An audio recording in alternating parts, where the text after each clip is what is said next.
Katy Mena longer than anyone in this room. But when we took Katy to Illinois in 1981 for her baptism, in my hometown, an old friend of mine said to me, "Vicky, where were you when Katy was born? She doesn't look anything like you." However, as the years went by, our similarities became increasingly evident, even down to our outrageously good looks and our Hellenic profiles. But even the brightest cloud can have a dark lining. At the age of 19, Katy started exhibiting symptoms that were too familiar to me. She developed double vision. As I sat in the control room, my hands don't work. As I sat in the control room at the MRI suite and watched image after image go by, I developed a sinking feeling in my stomach, a knife in my heart. Of all the traits that are a part of me, I never dreamed that Katy would inherit that one, not my beautiful, sparkling daughter, Katy. Yet here we are. Now I must tell you today, Katy is my hero. She faces this disease squarely, always reaching out to the newly diagnosed with encouragement, love, support, and assistance toward obtaining solutions, be those solutions physical or emotional or spiritual. One day Katy said to me, "Mom," bear with me again, "have you ever thought about MS as being a blessing?" Well, up until that point, I had only thought of it as being a curse. But Katy resurrected the optimism that had always been a part of my daily life, and once again, I thank God for the blessings that surround me, my firstborn being one of my greatest. Over the last 10 years, we have been each other's encouragement, support, sounding boards as we search for a cure. Even as she has seen me losing those capabilities that so many others unthinkingly take for granted, she has kept bright her faith, hopes, and optimism, and her trust in the future is not without good cause. I have just started a new drug, fingolimod, which is the first MS drug to actually offer the hope of myelin regeneration. What a long way we have come since the early days of IV steroids and a kiss. It is because of our children that we are here today, to beat this. It's hard when it's your baby.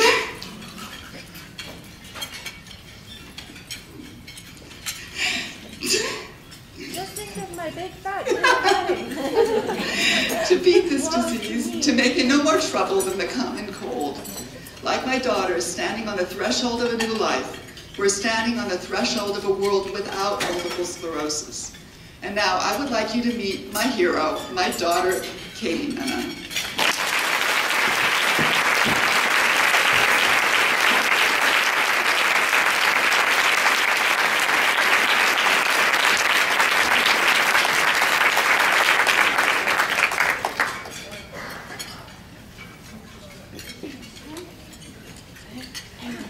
If I break my neck, don't laugh.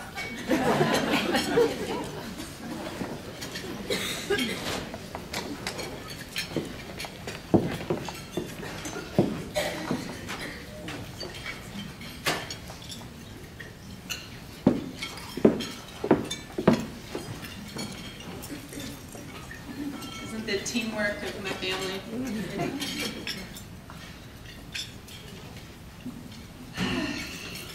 Thank you, Mom. That was an amazing introduction. She is my greatest inspiration and the reason why I think that I've been able to manage my disease at all. So, thank you for everything. The trip had been amazing. Perfect, really. It was exactly what I had imagined when I booked the tickets online. The weather was cold, but it was just cool enough to be electrifying. Perfect for a trip to the vacation in the Czech Republic. We took walks across the Charles Bridge, had coffee in Old Town Square, and explored the castle during the days. And Prague was playing host to a musical festival for the week, which was the perfect soundtrack for our afternoon spent sightseeing. Evenings were reserved for exploring different restaurants and different cuisines from Central Europe and North Africa.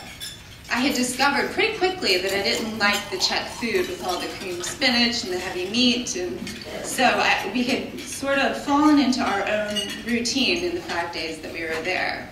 Part of that was waking up and going down to have this huge breakfast that my hotel had every day.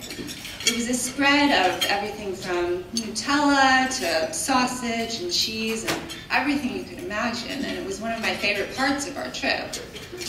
So on our final morning, I woke up and was more than eager to go downstairs and join the fellow travelers, but as I opened my eyes to get up and start getting ready, I noticed that the numbers on the clock next to my bed were disappearing and kind of coming in and out of focus. As I looked across the room, the painting on the wall was obscured too, clouded by a hazy, dark blur that I had seen before.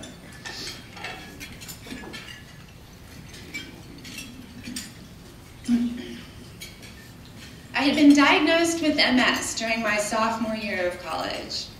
It was a strange turn of events. I was just coming home to visit my family for the weekend, and I wasn't expecting to leave with some sort of incurable disease overtaking my body. But we had all gone out to dinner, and I remember that my sister had said something. I don't know what it was exactly, just that it was remarkable enough to make me whip my head around quickly so as to cause a delay in my vision.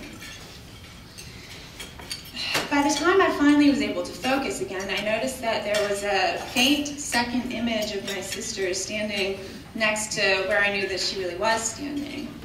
It was double vision, and immediately I was thinking that I probably had multiple sclerosis.